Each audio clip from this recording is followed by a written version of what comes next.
जिंदगी बेदम, सीएम में कितना दम। नमस्कार, लोकमंच न्यूज देख रहे हैं आप। मैं हूं आपके साथ सुरभि राजपूत। मुख्यमंत्री योगी आदित्यनाथ कोरोना की दूसरी लहर में पूर्वांचल की जमीनी हकीकत को जानने के लिए 2 दिवसीय दौरे पर हैं।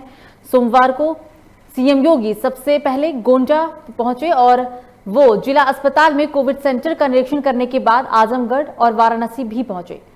कोरोना की दूसरी लहर में सीएम योगी का तीसरी बार वाराणसी का दौरा ये होने जा रहा है। प्रधानमंत्री नरेंद्र मोदी द्वारा कोरोना नियंत्रण के मामले में काशी मॉडल की तारीफ करने के बाद अब मुख्यमंत्री योगी आदित्यनाथ हालात का जायजा लेने पहुंचे हैं।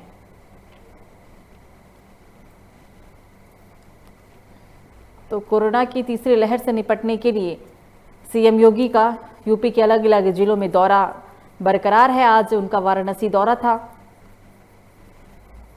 जो स्थिति कोरोना की दूसरी लहर में यूपी के अंदर देखने को मिली, वो स्थिति एक बार फिर से ना दोहराई जाए या जो मौत का मंजर पूरे देश ने देखा यूपी में, वो ना देखने को मिले। इसी को देखते हुए योगी आदित्यनाथ का ये दौरा काफी अहम है।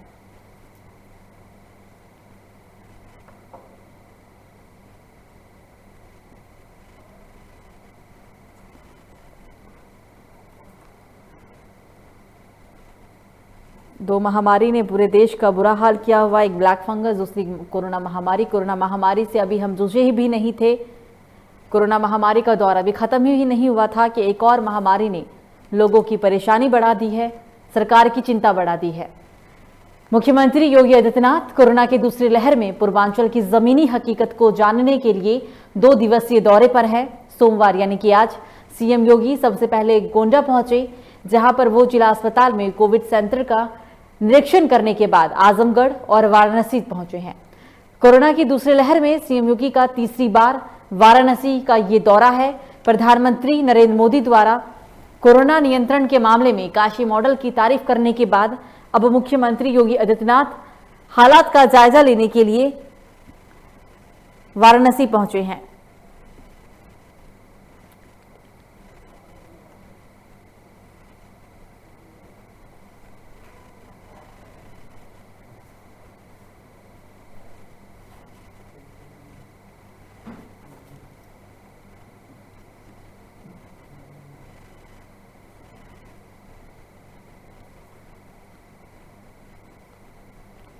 दौरे पे दौरा हो रहा है मुख्यमंत्री योगी आदित्यनाथ का, लेकिन सबसे अहम बात और सबसे बड़ी बात यह है कि इस दौरे से कितना दम, इस दौरे में कितना दम है। इस दौरे के बाद क्या योगी आदित्यनाथ कोरोना की तीसरी लहर से यूपी को बचा पाएंगे। जो मंजर प्रदेश के वासियों ने झेला है, जो मौत का तांडव कोरोना को लेकर यूपी में देखने को मिला, क्या ये दोहराया नहीं जाएगा। और इसी पर चर्चा करने के लिए हमारे साथ तुषार, आप नेता, अनुपम नेता बीजेपी, बबन चौधरी सामाजिक कार्यकर्ता जुड़ गए हैं। चर्चा की शुरुआत करते हैं। सबसे पहले तो आप तीनों का ही बहुत बहुत स्वागत है लोकमंच न्यूज में। आप तीनों ही, क्या आप मुझे सुन पा रहे हैं? जी, आगे सुन पा रहे हैं आपको। जी, अनुपम जी, स्वागत है आपका लोकमंच न्यूज में। धन्यवाद जी अनुपम जी, चर्चा की शुरुआत और पहला सवाल आपसे ही। दौरे पे दौरा सूबे के मुख्य योगी आदित्यनाथ का, दौरे में कितना दम सर?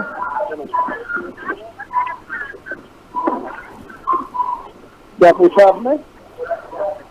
कोरोना की तीसरी लहर से निपटने के लिए सूबे के मुखिया योगी आदित्यनाथ लगातार यूपी के अलग अलग जिलों का दौरा कर रहे हैं। तीसरी लहर को क्या रोक पाएंगे? तीसरी लहर से क्या इस बार यूपी निपट पाएगा?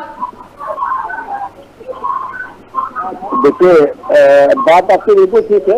आदित्य यादनाथ योगी जी इस समय काफी ग्राउंड जीरो पे काम कर रहे हैं। आज भी इन्होंने गोंडा, आजमगढ़, देवीपाटन का निरीक्षण किया।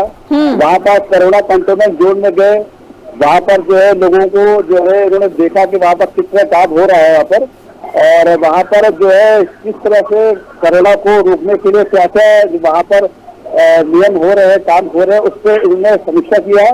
और जहाँ तक ये समीक्षा वो आगे भी करते रहेंगे। और ये एक दिखाता है कि आदित्य योगीनाथ जो हमारे प्रदेश के मुखिया है कितने जागरूक है और किस लेवल पे जो है चीजों को समझ रहे हैं। और जहाँ तक रहा थर्ड स्टेज की बात, इसको रोकने के लिए पूरी तैयारी हम लोगों की युद्ध स्तर पर हो चुकी है। जैसे कि आप लोगों को मालूम है इस समय कि पॉजिटिव रेट जो है कोरोना का वो काफी हद तक गिरा हुआ है और अभी तक इस समय जो है 3,25,444 पॉजिटिव केस जो है वो ठीक हो गए इस समय। और इस समय सबसे बड़ी चीज जो है वो काम जो हो रहा है, जैसे कि आप लोगों को मालूम है इस समय टेस्ट ट्रेस और ट्रीट पे काम हो रहा है। मतलब आज की तारीख में मैक्सिमम टेस्टिंग हो रही है, उसको ट्रेस कर रहे हैं, उसका ट्रीटमेंट कर रहे हैं। तो इस लेवल पे काम हो रहा है कि हम आज की तारीख एक दिन के अंदर सर्वाधिक टेस्टिंग करने का हमारा रिकॉर्ड बना है, आपको जैसे मालूम होगा। और इस समय सारी टेस्टिंग हो चुकी है और जहां जहां लगता है वैक्सीनेशन का कार्य युद्ध स्तर पे हो रहा है। अभी 27 जिले जो है वो हमारे वैक्सीनेशन पॉइंट बनाए गए हैं और 1 जून के बाद में वो 75 जिले में कन्वर्ट हो जाएगा। तो मैक्सिमम जिलों पे ये टीकाकरण का कार्य युद्ध स्तर पर कर रहे हैं। और इस समय जो अगर आप बात कर रहे हैं कि जो हमारा पॉजिटिव केस का दर है वो 1.22 रह गया है, तो इससे आप समझ सकते हैं कि किस लेवल पे काम हो रहा है। इस समय युद्ध स्तर पे टेस्टिंग हो रही है अनुपम जी, टेस्टिंग हो रही है, पॉजिटिविटी रेट टेस्टिंग हो रही है।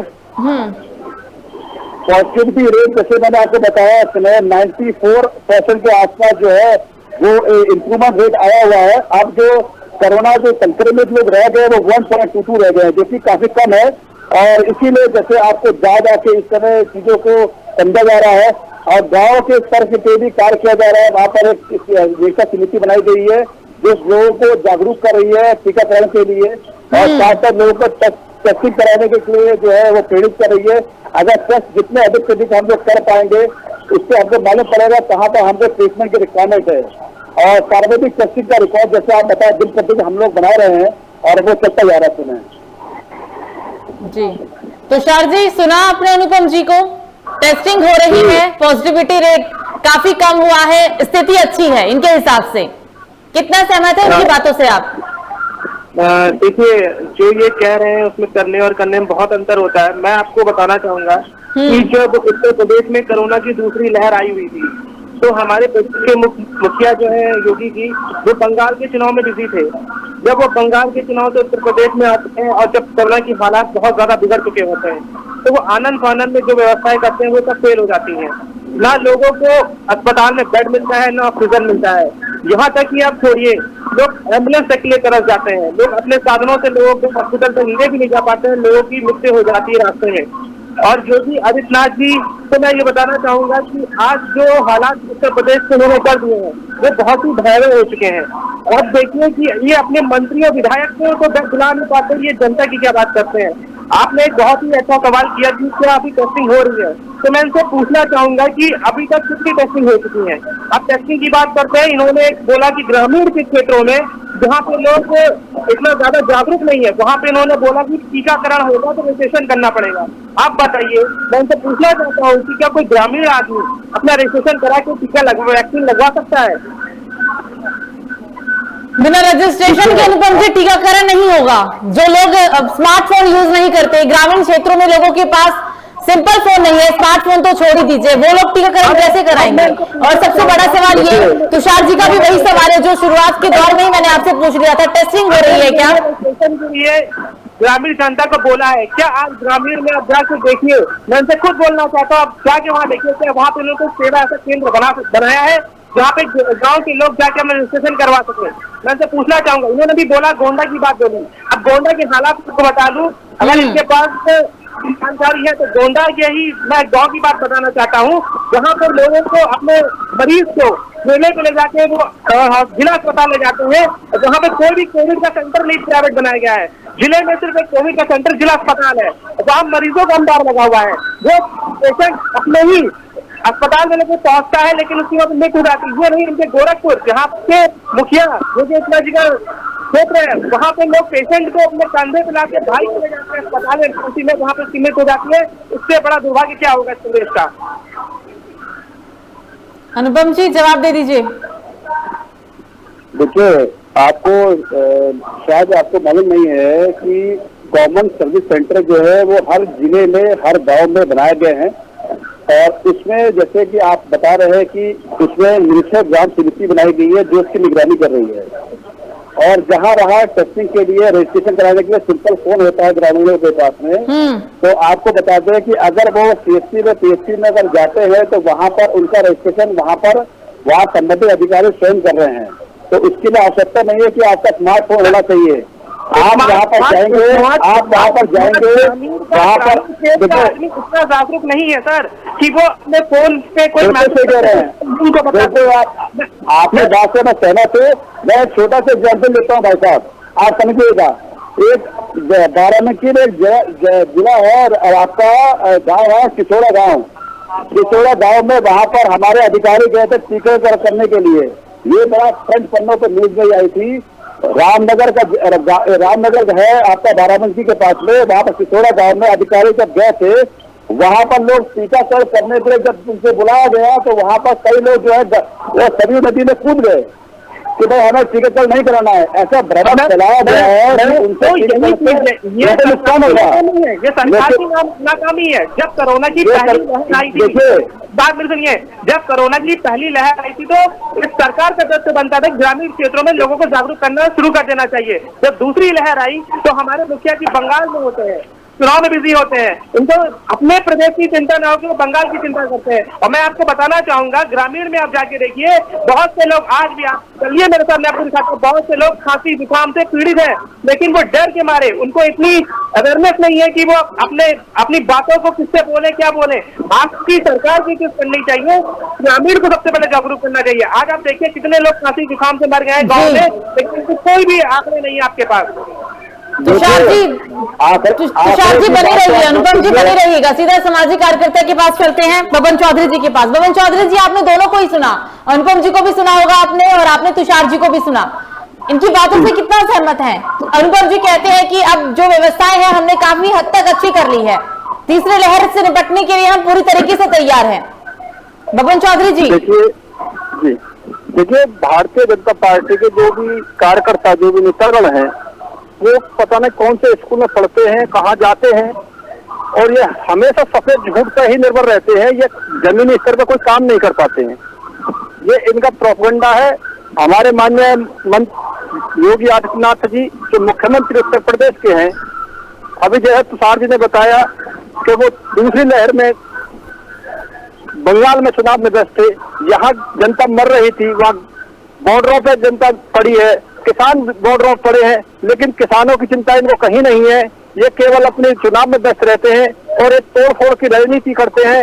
ये पैसे लेन देन कर करके ये विधायकों को तोड़कर सरकार में व्यस्त रहते हैं और इनका कोई काम नहीं है। ना इन्हें कोरोना से मतलब है, ना इन्हें जनता से मतलब है, ना जनता से मतलब है। मत कीजिए, आप कीजिए, इन्हें कहीं से कोई मतलब नहीं है। कितने लोगों का संक्रमण टेस्ट हुए, कितने क्या टेस्ट कितने गए, कितने संक्रमित हुए, कितना बात कीजिए। आंकड़ों की बात ये है, आपने देखा होगा पेशेंटों के लिए एम्बुलेंस नहीं है, पेशेंट अपने साइकिलों पे जा रहे हैं। ये बात आ रही है, लखनऊ राजधानी है, यहाँ 10 दिन के अंदर 1500 लाशें जल जाती हैं। और अगर सरकार से कोई आंकड़े की बात करता है तो उसकी आवाज को दबाने का काम किया जाता है। मैं अपने भाई से कुछ पूछना चाहता हूँ कि जब हम लोग आंकड़े की बात करते हैं तो आप हमारी आवाज को दबाने का काम क्यों करते हैं? अनुपम जी, वास्तविक आंकड़े और जो सरकार के द्वारा आंकड़े पेश किए जाते हैं उसमें धरती और आसमान का फर्क है। जिला परिषद चुनाव में शिक्षकों की जो ड्यूटी, आप मुझे बताइए, अभी तक जो भाई साहब बोल रहे हैं, मुझे इतना बताइए, उत्तर प्रदेश में अभी तक कितनी कोरोना का टेस्टिंग हो चुकी है, कितने लोगों को टीकाकरण हो चुका है, आप मुझे बताइए। कितने लोग मर गए आप मुझे बता दीजिए, संक्रमण की वजह से कितने मरे हैं आप ये बता दीजिए, और आंकड़े वही बताइएगा जो सच है, वास्तविक वाले बताइएगा, काल्पनिक वाले नहीं सर। अरे मैं आपको ज्यादा दूर नहीं ले जाऊंगा, सिर्फ 2 बातें बताऊंगा आपको। बताइए। आज की तारीख 22 तारीख में देख लीजिए, टोटल यूपी में नए केस कितने आए थे? 6046, ठीक है। इसमें एक्टिव केस मार्च कितने थे? 6032। ठीक कितने हुए? 870। नए केस 291 में से ठीक वाले केस कितने आते? 870। ये तो कितने हुए? 21 आदमी थी। दूसरा, जिसमें 301 आदमी नए पॉजिटिव बने थे और जो ठीक हुए थे वो आज से 51 थे। और मृत्यु की संख्या के 18। मेरा आपसे इसे कहना है, इस समय 1,12,00,000 लोगों को वैक्सीनेशन हो चुका। आपकी जानकारी के लिए बता दो, पहली चीज 4,62,00,000 लोगों की टेस्टिंग हो रही है। मुख्यमंत्री जी जा जाके लोगों से पूछ रहे हैं, लोगों के घरों में जाके तब पूछ रहे हैं, एक एक चीज का मुआयना कर रहे हैं। अनुपम जी, जब मुख्यमंत्री गांव का दौरा करते हैं, जिले का दौरा करते हैं, तो उससे पहले स्थिति कुछ और होती है प्रशासन की तरफ से, और जब वो दौरा पे पहुंचते हैं उसके बाद स्थिति कुछ और होती है। दोनों स्थिति में फर्क होता है सर। देखिए, स्थिति को जायजा जानने के लिए मुखिया घर से निकलते हैं, जनपदों में जाके मीटिंग करते हैं। जब मुखिया पहुंचने वाले होते हैं तब प्रशासन की तैयारी शुरू होती है राजपुर में। उसके बाद में अगर वो मीटिंग करने के बाद में यहाँ तक पेशेंट होते हैं, उनसे पूछते हैं, पेशेंट से पूछते हैं, पेशेंट अगर बताता है कि हमारी व्यवस्था कैसी हो रही है, खराब हो रही है, अच्छी हो रही है। जब कोरोना की दूसरी लहर थी तब मुखिया कहाँ थे? इसके लिए लाइव अनुपम जी, जब कोरोना की दूसरी लहर थी तब मुखिया कहाँ थे? ऑक्सीजन के बिना जब लोग मर रहे थे तब मुखिया कहाँ थे? मुखिया क्षेत्र में थे। आप लोगों को शायद मालूम होगा, हमारे मुखिया को भी कोरोना पॉजिटिव हो गए थे। उस दौरान में उन्होंने इस दिशा पे काम किया। जैसे ठीक हुए इमीडिएट निकल गए आपने चीजें इसको जानने के लिए, समझने के लिए कि क्या हो रहा है। तो मुखिया को एक एक पल की, एक एक जनता से, एक एक गांव की अच्छी तरह समझ में खबर है। आज ये बातें पहले मैं आपसे, आज जो वैक्सीनेशन हो रहा है, जिस लेवल पे काम हो रहा है, आज सबसे अधिक वैक्सीनेशन करने का राज्य बन गया है, सबसे अधिक टीकाकरण करने का राज्य बन गया है। पहले से पहले इस बात को खुद माना, इससे बहुत मानव होना पड़ेगा, उससे अधिक हम रहा है। आप WHO की बात करते हैं, आप WHO का कोई भी अधिकारी को लेकर आप 10,000 लोगों को उनसे मिलवा देते हैं, घरों से मिलवा देते हैं, तो क्या आप जान जाते हैं कि WHO ने जो बोला वो मिलवाने वाले कार्य देखिए नहीं होता। जो आंकड़े हैं, जिसकी टेस्टिंग हुई है, वो ऑलरेडी भारत सरकार के नीति आयोग के पास में आप लाइन बोलना चाहता हूँ, ठीक है? हेलो तुषार जी, बोलिए, आवाज आ रही है, बोलिए। राजनीति छोड़ के अपने आसपास लोगों के पास जाइए, उनकी जो मदद कीजिए, कीजिए। आप लोग इस बात को क्यों नहीं समझ रहे हैं? आपके ही विधायक मंत्री इस बात को कह रहे हैं, कई दिनों से कह रहे हैं कि ये सरकार सत्ता में आने से पहले से जो बड़े बड़े वादे किए थे वो सारे जुमले हैं। उदाहरण देता हूँ, वो खुद कहते हैं, अपनी जबान से बोलते हैं कि हम तो विधायक अगर हम भी कुछ बोलेंगे तो हम पे देशद्रोह का मुकदमा लगा दिया जाएगा। अब इस बात पर स्पष्ट कीजिए कि आपके विधायक देशद्रोह का मुकदमा उस पर लगाया जाता है मेरे भाई, जो व्यक्ति इस समय सरकार के अंदर रहते हुए भी कालाबाजारी कर रहे हैं, उनको चिन्हित करने का काम सरकार कर रही है। अगर इसमें मालूम पड़ता है तो उनको दंड दिया जाता है। आप बताइए ना, इस कोरोना काल में आप खुद देखिए कि आप सरकार में इतनी ज्यादा कालाबाजारी हो चुकी है, लेकिन सरकार उसको भी रोकने में फेल हो गई है। आप अरे भाई देखिए, मेरा आपसे इतना अनुरोध है मेरे भाई, आप भी परमिशन इंसान है, आप ये देखिए कालाबाजारी करने वाला कौन है, कौन है वो? अगर आज सरकार के संज्ञान में आता है, अगर ये व्यक्ति चोर है, इससे कालाबाजारी की है, इसको समुचित दंड दिया जाता है। ये बात मालूम है आपको? मतलब बोलना है, अगर तो कोई नहीं लोग आप बोलिए ना। अभी तुषार जी, इतना बड़ा टीकाकरण हो रहा है, इतनी ज्यादा टेस्टिंग हो रही है, 3-3 लाख टेस्टिंग रोज के रोज हो रही है। आपको टेस्टिंग का आंकड़ा नहीं चाहिए तो हम बताएं आपको। तुषार जी, एक सवाल तो आपसे भी बनता है ना, दिल्ली में तो आम आदमी पार्टी की सरकार है, दिल्ली की स्थिति ऐसे क्यों? कुछ नहीं करेंगे, यूपी से तो ज्यादा बेहाल है इस वक्त दिल्ली। आप दिल्ली की बात करती ना, दिल्ली का देखिए ना रिकवरी रेट कहाँ। एक सवाल तो सर आपसे भी बनता है ना, आप सवाल पूछ अनुपम जी से, एक सवाल तो मैं भी आपसे पूछ सकती हूँ। बिल्कुल पूछिए ना, वो बताइए, फिर सवाल तो पूछ चुकी हूँ, जवाब दे दीजिए। मैं कहता हूँ दिल्ली का रिकवरी रेट आप खुद उठा के देख लीजिए, आज आपको अनुपम जी, हेलो, सुन रहे हो सर? सुन रहे हो? अनुपम जी, एक बात बताइए, जो 450 रुपए का ऑक्सीजन सिलेंडर है, उसकी ब्लैक मार्केटिंग हुई है, 50-50 हजार रुपए में लोगों ने खरीदा है, उनमें से कितने लोगों पर देशद्रोह का मुकदमा लगाया आपने?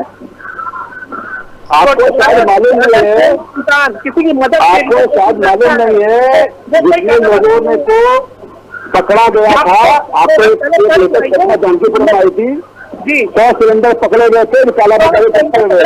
आज तारीख में वो कहा है आपको बताओ, 3 इलाकों के अंदर है। पहली चीज, तुषार जी बबन चौधरी जी को बोलने दीजिए, बबन चौधरी जी को बोलने दीजिए, वो बहुत देर से कुछ कहना चाह रहे हैं, उनको भी सुन लेते हैं, आपको भी सुन लेंगे। बोलिए सर, बबन चौधरी जी आप बोलिए। अनुपम जी से मेरा ये निवेदन है तो वो उन आंकड़ों को बताइए जो 450 रुपए का सिलेंडर ऑक्सीजन सिलेंडर और ब्लैक मार्केटिंग में 35,000, 40,000, 50,000 तक ब्लैकिंग हुआ है, उसमें कितने देशद्रोही के मुकदमे लगे हैं, कितने लोगों को इन्होंने पकड़ा है, एक भी आंकड़ा दिखाएं। अनुपम जी के पास उन आंकड़ों की फिलहाल फहरिस्त है जिनमें उन्होंने बहुत अच्छा काम किया है सरकार ने, पिछले आंकड़ों की कोई फहरिस्त नहीं लेके बैठे हैं वो अपने साथ। बताइए सर। हमारे पास में जो भाई साहब कह रहे हैं कि 450 का सिलेंडर आपको हजारों में मिल गया, वो गैस सिलेंडर की बात नहीं कर रहे हैं, सिलेंडर की बात नहीं कर रहे हैं। पहली चीज। दूसरी चीज ये है कि अरे हम समझ गए मेरे भाई, आप एक बात कर रहे हैं, ये काला बाजारी कौन कर रहा है, ये काला बाजारी कौन कर रहा है? आज सरकार के अभी मालूम पड़ा था, आपको याद होगा, इतना आगे सारे जेल की सलाखों के बीच बैठे हुए जानकीपुरा में 6 सिलेंडर पकड़े गए थे। मेरा आपसे अनुरोध ये है, हर छोटी छोटी चीजों के लिए सरकार पे ब्लेम लगाना बंद करे। सरकार जो काम कर रही है वो आपके दोनों आंखें में देख रही है, किस लेवल पे काम कर रही है, किस जगह पे काम कर रही है, जिसको आज तारीख में ये खुद बता रहे हैं कि आज उत्तर प्रदेश सरकार के अंदर हम लोग धन्य है कि हमको ऐसा मुख्यमंत्री मिला, ऐसा मुखिया मिला जो इस लेवल पे ज्यादा के काम देख रहा है। सर जो आप शब्द बोल रहे हैं ना, जो शब्द आपने बोला ना, लोग धन्य थे लेकिन अभी नहीं। कोरोना की जब पहली लहर आई थी ना तो यही यूपी था। अनुपम जी सुनिए, आप बोल रहे हैं ना कि लोग बोल रहे हैं कि हम धन्य है कि हमें ऐसा मुखिया मिला, लोग धन्य थे उस वक्त जब कोरोना की पहली लहर आई थी। इतनी पॉपुलेशन के बाद भी योगी सरकार ने, मुख्यमंत्री योगी आदित्यनाथ ने कोरोना को बढ़ने नहीं दिया था। अगर हिलेगा तो हिल जाएगा। दिल्ली एनसीआर से लोग आते थे, जाते थे, नौकरी करते थे, लेकिन बावजूद इसके बॉर्डर पर क्या शक्ति थी? मैडम उस वक्त लोग धने थे, लेकिन दूसरी लहर में लोग धने नहीं है। बाहर निकल कर देखिए, लोगों से बात करिए जिन्होंने अपनों को खोया है ना सर, उनके मुंह से गालियां निकल रही है। अब सुरभि जी, हम यहाँ से जाते हैं, ऐसा नहीं है कि सिर्फ यहाँ बैठ के डिबेट कर रहे हैं। हम इस समय आपके जितने भी बड़े हॉस्पिटल लखनऊ के पीजीआई है, आपका कोविड सेंटर जो अभी बना है, 450 बेड का हॉस्पिटल बना हुआ है आवास विभाग के पास, केजीएम आरएमएल, हम लोग जा रहे हैं, चीजें देखी जा रही है। आज की तारीख में कोई भी कहीं भी ऑक्सीजन की कोई कमी नहीं है। लोग वहां पर आज की तारीख में जो संक्रमित होने वाले व्यक्ति थे उनमें कितना भारी गिरावट आई है, मैं आपको एग्जाम्पल देता हूँ। इसी महीने की बात कर लेता हूँ, 1 मई को 2,66,326 टेस्ट किए गए, जिसमें से 30,335 से संक्रमित पाए गए। दूसरे दिन 2 मई को 2,97,000 टेस्ट किए गए, जिसमें 30,938 टेस्ट का है। आज की तारीख में सबसे अधिक बता रहा हूँ आपको, 22 मई का रिकॉर्ड बता रहा हूँ, 3,06,548 टेस्ट किए गए, जिसमें 6 संक्रमित गए। आज 94.4 का रेशियो हो गया रिकवरी रेट, जो अपने आप में बड़ा है। मैं मानता हूँ इस समय आज की तारीख में हम लोगों ने इस लेवल पे काम किया है, सेकंड वेव को रोकने का काम किया है, थर्ड वेव की हमने तैयारी की हुई है। हर गवर्नमेंट में जो अस्पतालों के अंदर 100 बेड का बच्चों के लिए आरक्षित कर दिया गया, ये मालूम आप लोगों को। हर सीएससी सेंटर को आदेशित किया गया है और हर व्यक्ति को बोला गया, जनप्रतिनिधि को अपने एक सेंटर को गोद लेने के लिए वहां पर चीजों को सही को जितना प्रशासन तक वो चीजें उसको बचाकर दी जा रही है। हर जनप्रतिनिधि अपना काम सुचारू रूप से कर रहा है, लेकिन जो विपक्ष का काम एक ही है। जैसे आप बोलते हैं ना, बीजेपी के व्यक्ति नहीं चाहिए, सभा प्रमुख बोलते हैं, बाकी लोग बोलते हैं, आज वो वैक्सीनेशन आप बात उठाते हैं। अरे भाई, 5.25 करोड़ वैक्सीनेशन हो चुका है, 10 लाख से ऊपर वैक्सीनेशन युवाओं का हो चुका है, युवा उससे बढ़ करके आ रहे हैं। हम लोगों का कार्य होना चाहिए कि लोगों को सर, ये तो आपने अपने कार्यों को गिनवाया, अपने कार्यों को गिनवाया, लेकिन इन कार्यों से कितने लोग सहमत हैं और क्या सच में ऐसा काम हुआ है? बबन चौधरी जी से पूछ लेते हैं। सर, आपने सुना अनुपम जी को? देखिए, भारतीय जनता पार्टी के जितने भी नेतागण हैं वो अपनी ही सफाई पेश करते हैं, केवल जनता की कोई बात सुनते नहीं। और 2022 में इनको जनता बता देगी। अभी पंचायत चुनाव हुए उत्तर प्रदेश में, पंचायत चुनाव में 600 कुछ इनकी कुल पंचायत सीटें आई हैं, जबकि 3,043 सीटें थी। अंदाजा हो जाना चाहिए। ये अंदाजा हो जाना चाहिए कि जनता इनको कितनी त्रस्त है और जनता इनसे बहुत नाराज है। 2022 में इनको ये जो कोरोना के नाम पर ये जुमलेबाजी कर रहे हैं। अभी आपने देखा होगा सोशल मीडिया पर जो ऑक्सीमीटर है, उसका ऑक्सीमीटर में एक बिस्कुट लगाया गया, बिस्कुट में भी 99 ऑक्सीजन बताई गई। बताइए बिस्कुट में कोई ऑक्सीजन होती है क्या? सिद्ध करना चाहते हैं भाई सवाल, ये इस बात को क्या सिद्ध करना चाहिए? सरकार काम नहीं कर रही है, सरकार फेल कर रहा है। आप तो सरकार पूर्ण रूप से फेल है और इस कोरोना के चक्कर में बहुत बड़े घोटाले हो रहे हैं, ये है।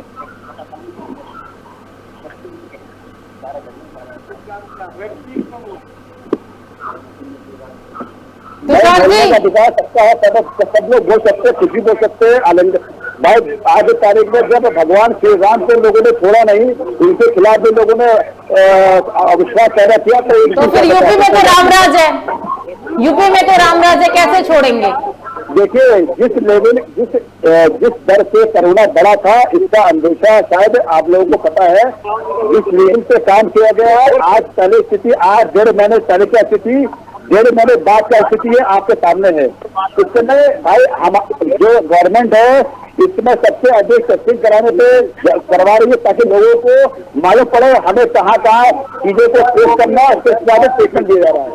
हर गाँव में, हर जनपद में क्वालिटी किचन का निर्माण किया जा रहा है, ताकि किसी व्यक्ति को सर एक सवाल तुषार जी से भी पूछ लेती हूँ। अनुपम जी, तुषार जी से भी बात कर लेते हैं, आपसे बहुत देर से बात चल रही है।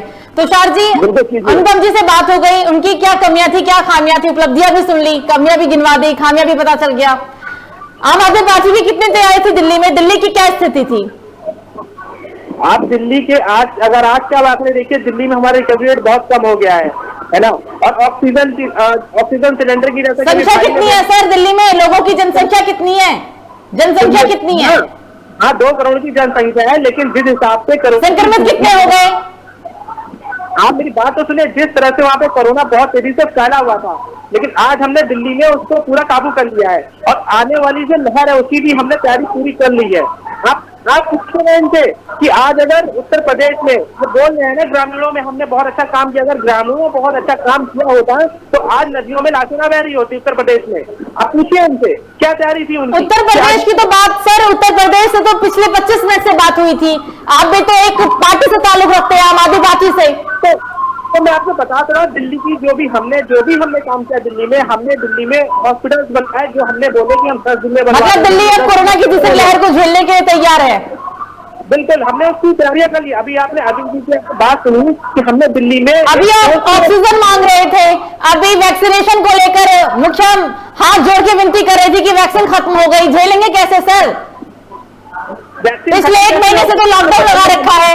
पहले वेव में मुखिया कहते थे कि अर्थव्यवस्था कैसे चलेगी, दिल्ली का सब कुछ बंद हो गया है, दिल्ली में लोग खाएंगे कैसे, कमाएंगे कैसे, लेकिन वही मुखिया है जो हर हफ्ते आकर हाथ जोड़ के विनती करते हैं कि लॉकडाउन को बढ़ा रहे हैं, लॉकडाउन को बढ़ा रहे हैं।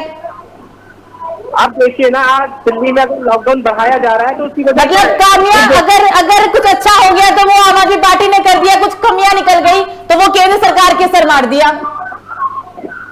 आप ये चीज आप बोल दी कि केंद्र सरकार मार दिया। आप देखिए ना, हमें पहले वैक्सीन कितनी दी गई, हमें ऑक्सीजन सप्लाई कितनी दी गई, पहले नहीं दी गई ना। तो आप ऐसा कैसे कह रहे हैं कि तीसरे वेव से निपटने के लिए तैयार है, दिल्ली के हालत अच्छे हैं? आप ये नहीं बोल सकते ना फिर। पूछिए ना, दिल्ली में कभी वो दिखा के आपको देख लीजिए, आप एक पत्रकार है, आपको पता होना चाहिए। तो हम पता नहीं दिल्ली की क्या कंडीशन थी और अब किस हालत में पहुंच गए, है ना।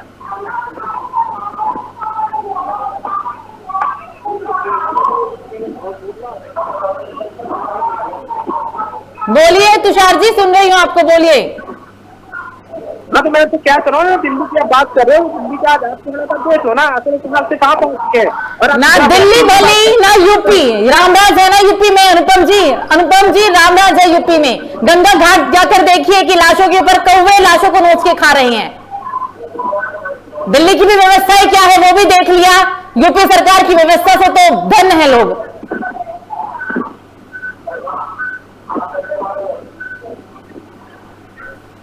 देखिए लखनऊ की और उत्तर प्रदेश सरकार की जो व्यवस्था है, देखिए किसी को नहीं बोला गया है, लाशें तैर रही है, गलत है। इस गलत है, हम लोग भी गलत है। जो सर जो सोशल मीडिया पर वीडियो वायरल हुई वो गलत है। लेकिन इसमें ये बोलना आज तारीख में जहाँ पर जीते जी तो ऑक्सीजन मिला नहीं, मरने के बाद मोक्ष नहीं मिल रहा, लकड़ियां नहीं मिल रही, कब्रिस्तान में जगह नहीं मिल रहा, शमशान घाट में लकड़ियां नहीं मिल रही, वो गलत है सर। बिल्कुल झूठ, सफेद झूठ बोलूंगा मैं इस वक्तव्य को। तो जो वीडियो देखा लोगों ने, जो वीडियो सोशल मीडिया पर वायरल हुआ, मैं भी पूरा क्षेत्र भ्रमण करता हूँ, मैंने खुद इस चीज को पाया है। आज भी कोविड पेशेंट जितने भी हॉस्पिटल से जाते हैं उनको अंत्येष्टि करने के लिए निःशुल्क हमारे सर यूपी से तो ऐसी भी तस्वीर आई है कि लाशों को ले जाने के लिए एम्बुलेंस नहीं मिला है, जिसमें कचरा ढोते हैं ना, जिसमें कचरा उठाते हैं, अनुपम जी, जिसमें कचरा उठाया जाता है ना, उससे लाशों को कब्रिस्तान और शमशान घाट ले जाया गया है, ऐसी तस्वीर आई है। आप व्यवस्थाओं की बात करते हैं सर, व्यवस्थाओं की बात करते हैं। लाशों को कुत्ते नोचते हैं, मरने के बाद एम्बुलेंस नहीं मिलता, जीते जी ऑक्सीजन नहीं मिलता, और आपकी व्यवस्थाएं तो समय की कमी है सर। मुझे ना चाहते हुए भी इस डिबेट को यहीं खत्म करना होगा, यहीं समाप्त करना होगा। आप तीनों ही हमारे साथ जुड़े, इसके लिए बहुत बहुत शुक्रिया। हमारे साथ तुषार थे, आप नेता, अनुपम थे, बीजेपी नेता बब्बन चौधरी, सामाजिक कार्यकर्ता। तो यूपी में लगातार सीएम योगी आदित्यनाथ का यूपी के अलग अलग जिलों का वो दौरा कर रहे हैं। कोरोना संक्रमण की तीसरी लहर से निपटने के लिए, तीसरी लहर को रोकने के लिए योगी आदित्यनाथ का तूफानी दौरा यूपी के अलग अलग जिलों में लगातार जारी है। आज वाराणसी का दौरा था, 2 दिवसीय दौरे पर है वो। दौरे में जनप्रतिनिधियों के साथ बातचीत करेंगे और अधिकारियों के साथ वो समीक्षा बैठक भी करेंगे। फिलहाल अभी के लिए मुझे दीजिए इजाजत। लोकमंच न्यूज पर खबरों का सिलसिला जारी रहेगा। नमस्कार।